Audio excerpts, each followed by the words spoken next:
சில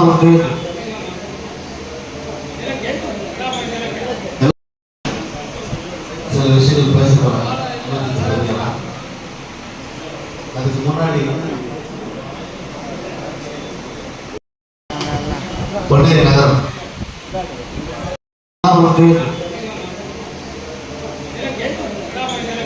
எல்லாம் பேருக்கு எமர்ஜென்சின்னா இந்த சம்பவம்னு கேள்விப்பட்டிருக்கீங்களான்னு ஒரு திரைப்படத்தில் வரும். அந்த சம்பவம் என்ன? நமக்கெல்லாம் எமர்ஜென்சின்னு சொன்னா ஏதோ மருத்துவமனையில எமர்ஜென்சி அவசர காலத்துக்காக நாங்க உடனடியாக அடிபட்டுட்டா, உடனே விபத்து எடுத்தா உடனே போய் சேர்க்கிறதுக்கான இடம் எமர்ஜென்சி வார்டு. ஆனா ஒரு நாட்டுக்கே எமர்ஜென்சி வந்துருச்சு.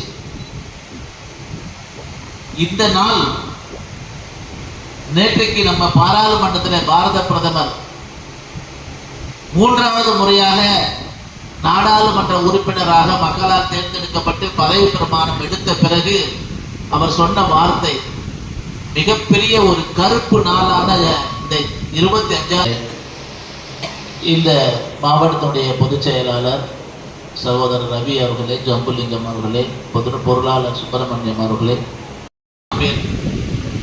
ஜக்மோகன்லால் சின்ஹா ஜூன் மாதம் 12ஆம் தேதி 1975 ஒரு தீர்ப்பு இப்ப ராஜு நாராயணன் ஒருத்தர் கேஸ் போடுறாரு. உங்களுக்குலாம் தெரியும். எமர்ஜென்சி கருப்பு தினம் அதனுடைய இன்றைக்கு 50வது நினைவு தினம்.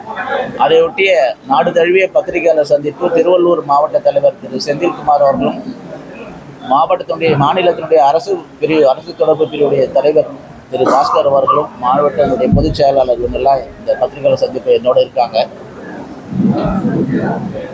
சரியாக 49 வருஷத்துக்கு முன்னாடி இதே மாதிரி ஜூன் மாதம் 25ஆம் தேதி இந்த நாட்டில் அதுவரையில கண்டிராத ஒரு மிகப்பெரிய ஒரு அடக்குமுறை, எமர்ஜென்சி என்ற பெயரில் ஒரு நெருக்கடி நிலை அமல்படுத்தப்பட்டது. காரணம், திருமதி இந்திரா காந்தி அவர்கள் அப்பொழுது பிரதமராக தேர்ந்தெடுக்கப்பட்ட ரேபரேலி தொகுதியினுடைய பாராளுமன்ற உறுப்பினராக அவங்க வெற்றி பெற்றது செல்லாது என்று நீதியரசர் சின்ஹா, அலகாபாத்தினுடைய உயர்நீதிமன்ற நீதியரசர் 12 ஜூன் 1975 அன்னைக்கு ஒரு தீர்ப்பு கொடுத்தாரு.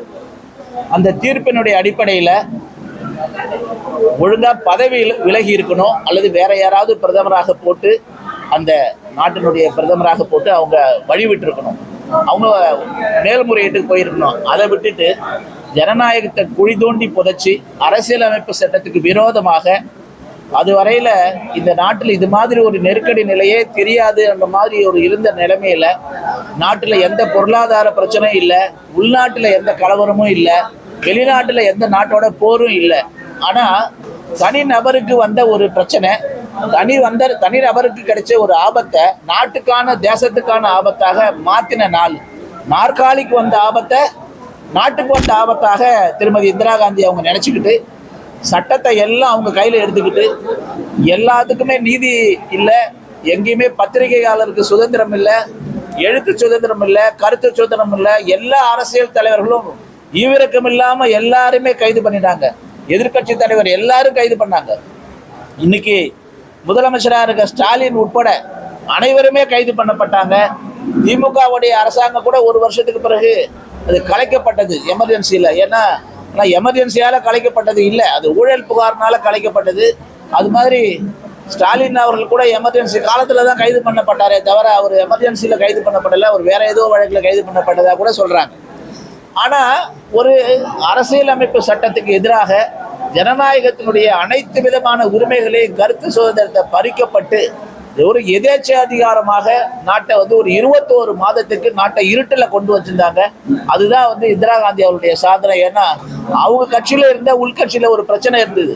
நிஜலிங்கப்பா தலைமையில மிகப்பெரிய அளவு அங்க தனியாக ஒரு பிரிவு ஏற்படப்பட்டது, ஸ்தாபன காங்கிரஸ்னு. அப்பெல்லாம் இவங்க சிண்டிகேட் காங்கிரஸ் சொல்றது இண்டிகேட் காங்கிரஸ் சொல்லுவாங்க. இந்திரா காந்தி தலைமையில் இருக்கிறதுல இண்டிகேட் காங்கிரஸ், மற்றதெல்லாம் சிண்டிகேட் காங்கிரஸ். ஒரு காலத்துல பிறகு அது ஸ்தாபன காங்கிரஸாவும் இந்திரா காங்கிரஸாவும் மாறி போச்சு. இந்த நிலைமையில இந்திரா காந்தி அவங்க இந்திரா தான் இந்தியா, இந்தியா தான் இந்திரா அப்படி சொல்லிட்டு ஒரு கோஷம் வச்சு அவங்க வச்சதெல்லாம் சட்டம். அப்படிதான் வல்லவன் வகுத்ததே வாய்க்கால் மாதிரி அவங்க செஞ்சதெல்லாம் வந்து ஜனநாயகத்துக்கு விரோதமான செயல். பிஜேபியினுடைய அன்னைக்கு இருந்த ஜனசங்கத்தினுடைய தலைவராக இருந்த அட்டல்ஜி வந்து அத்வானிஜி எல்லாம் பெங்களூரு ஜெயிலில் போட்டாங்க. மொராஜி தேசாயிலிருந்து ஜெயபிரகாஷ் நாராயண்லேருந்து அன்னைக்கு இருந்த ஆச்சாரிய கிருபலானி காங்கிரஸ் கட்சியினுடைய மகாத்மா காந்தியுடைய மனசாட்சியாக இருந்தவர், காங்கிரஸ் கட்சியினுடைய தலைவராக இருந்தவர், அனைவருமே கைது பண்ணாங்க. எல்லாரையும் 21 மாதம் எந்த விதமான கேள்வி முறையும் இல்லாமல் கைது பண்ணாங்க. தமிழ்நாட்டில் பெருந்தலைவர் காமராஜர் அவர்கள் மறைந்தது கூட அவர் அந்த மாதிரி ஒரு மிகப்பெரிய ஒரு அழுத்தம். இப்படி ஒரு இந்திரா காந்தி இப்படி எல்லாரும் கைது பண்றாங்களே சொல்லி அவர் அதனாலதான் மனம் வெந்து அவருடைய மறைவு கூட இருந்ததாக சொல்றாங்க. இப்படி ஒரு ஜனநாயகத்தினுடைய கருப்பு நாளாக 49 வருஷத்துக்கு முன்னாடி இருந்ததை இன்னைக்கு மக்கள்கிட்ட கொண்டு போய் சேர்க்கணும், இன்னைக்கு இருக்கிற இளம் தலைமுறைக்கு அதை கொண்டு போய் சேர்க்கணுன்றதுக்காக தான் நாடு தழுவி இன்னைக்கு பத்திரிகையாளர் சந்திப்பு நடக்குது. நேற்றைய தினம் பாரத பிரதமர் திரு நரேந்திர தாமோதரதாஸ் மோடி அவங்க 3வது முறையாக பாராளுமன்ற உறுப்பினராக பதவி ஏற்கும் பொழுது அவங்க சொன்னது, காங்கிரஸ் கட்சியெல்லாம் அந்த எதிர்கட்சி உறுப்பினருங்க, இந்தி கூட்டணியுடைய உறுப்பினருங்க அந்த புத்தகத்தை வச்சுருந்தாங்க, அரசியலமைப்பு சட்ட புத்தகத்தை கையில் வச்சிருக்கும் போது அவங்க சொன்னார், பாரத பிரதமர் சொன்னார், நீங்கள் தான் 50 வருஷத்துக்கு முன்னாடி அரசியலமைப்பு சட்டத்தையே குழி தோண்டி புதைச்சவங்க, அரசியலமைப்பு சட்டத்துக்கு எதிரானவங்க, அரசியலமைப்பு சட்டத்தில் மிகப்பெரிய அளவில் திருத்தத்தை கொண்டு வந்தவங்க, சாதாரணமாக ஜனநாயக பூர்வமாக தேர்ந்தெடுக்கப்பட்ட மாநில அரசுகளை 125 முறை எந்த விதமான கேள்வி முறை இல்லாம அவங்க இஷ்டத்துக்கெல்லாம் கலைச்சாங்க. அப்படிப்பட்ட ஒரு ஜனநாயக விரோத காங்கிரஸ் இன்னைக்கு ஜனநாயகத்தை பத்தி பாடம் எடுக்குது அப்படின்னு சொன்னதுனால பாரத பிரதமர் இன்னைக்கு நாடு தழுவிய அளவுல எமர்ஜென்சி தினத்தை மக்கள்கிட்ட கொண்டு போய் சேர்க்கிறதுக்கான பத்திரிகையாளர் சந்திப்பு. இன்றைக்கு ஜனநாயகத்தை பத்தி பேசுற காங்கிரஸ் கட்சி எந்த அளவுக்கு சட்டத்தினுடைய அமைப்பை அண்ணல் அம்பேத்கர் அவர்கள் எழுதிய, அவர்கள் தொகுத்தளித்த அரசியலமைப்பு சட்டம் ஒவ்வொரு சாமானியனுக்கும் ஒவ்வொரு இந்திய குடிமகனுக்கும் அடிப்படை உரிமைகளை வழங்குற சட்டத்தை பல காரணங்கள்ல மாற்றி இருக்கிறாங்க. இந்திரா காந்தியிலேருந்து மொராஜி அந்த ஆரம்பத்திலிருந்து 47 தொடங்கி தொடர்ந்து மாற்றிருக்காங்க. ஆனா பாரத பிரதமராக நரேந்திர மோடி அவர்கள் இந்த 2014 இந்த 24க்குள்ளார 10 வருஷத்துல 10 முறை சட்டத்தை திருத்தம் பண்ணியிருக்காரு. எதுக்காக திருத்தம் பண்ணியிருக்காரு? ஓபிசி கமிஷனுக்காக சட்டப்பூர்வ அந்தஸ்து கொடுக்கணும், அதுக்காக திருத்தம் பண்ணியிருக்காரு. சட்டம் 103, 104 எதுக்காக? எஸ்சி எஸ்டியினுடைய 10 ஆண்டுகள் அவர்களுக்கு இருக்கிற அந்த இடஒதுக்கீடு உரிமையை அடுத்த 10 ஆண்டுகளுக்கு நீடிப்பதற்கான ஒரு உரிமையை வந்து ஒரு சட்ட திருத்தம் பண்ணாரு. இன்னொரு சட்ட திருத்தம் வந்து பொருளாதார ரீதியில அவங்களுக்கு வந்து இடஒதுக்கீடு வேணும்ன்றதுக்காக 10.5% அதற்கான இடஒதுக்கீடு சட்டம். கடைசியாக ஒரு சட்ட திருத்தம் 109வது சட்ட திருத்தம் எல்லா நாடாளுமன்றத்திலும் சட்டமன்றத்திலையும் மகளிருக்கு 33 விழுக்காடு இடஒதுக்கீடு கொடுக்கணும்னு சொல்லி நீண்ட நாளான கோரிக்கையாக இருந்த சட்டத்தை நாம நிறைவேற்றி இருக்கிறோம். இது மாதிரி மக்களுக்கு பயனுள்ள வகையில என்னென்ன சட்டம் இருக்கோ அந்த சட்டத்தை நிறைவேற்றணும் தான் நம்ம பாரத பிரதமர் மோடி இந்த 10 வருஷத்துல செஞ்சிருக்காரு. ஆனா இந்திரா காந்தி அவங்க என்ன சட்ட திருத்தம் கொண்டு வந்தாங்க? ஆர்டிகல் 38 திருத்தம் என்ன சொல்லுதுன்னா, பாரத பிரதமருக்கும் தேர்ந்தெடுக்கப்பட்ட அந்த சபாநாயகர் பாராளுமன்ற சபாநாயகருக்கும் ஜனாதிபதி துணை ஜனாதிபதிக்கு எதிராக எந்த சுப்ரீம் கோர்ட்டுக்கும் போக முடியாது, எந்த பெஞ்சுக்கும் போக முடியாது, நீதியா எந்த விதமான வழக்கு தொடுக்க முடியாது, அப்படி ஒரு இம்யூனிட்டி வேணும். இப்படி கொண்டு வந்தாங்க இந்திரா காந்தி. இப்படி ஜனநாயகத்துக்கு விரோதமாக அவங்க என்னதான் பெரும்பான்மை அவங்களுக்கு கிடைச்சாலும் கூட அவர்களுக்கு கொடுத்த பெரும்பான்மையை துஷ்பிரயோகம் செஞ்சாங்க. அவங்களே 71 எப்படி ஜெயிச்சாங்கன்னா, அதிகாரிகள் அரசு அதிகாரிகள் எல்லாம் ஏஜெண்டா வச்சாங்க, அரசு அதிகாரிகள் ரேபரேலியில தேர்தல் வேலை பார்க்க வச்சாங்க.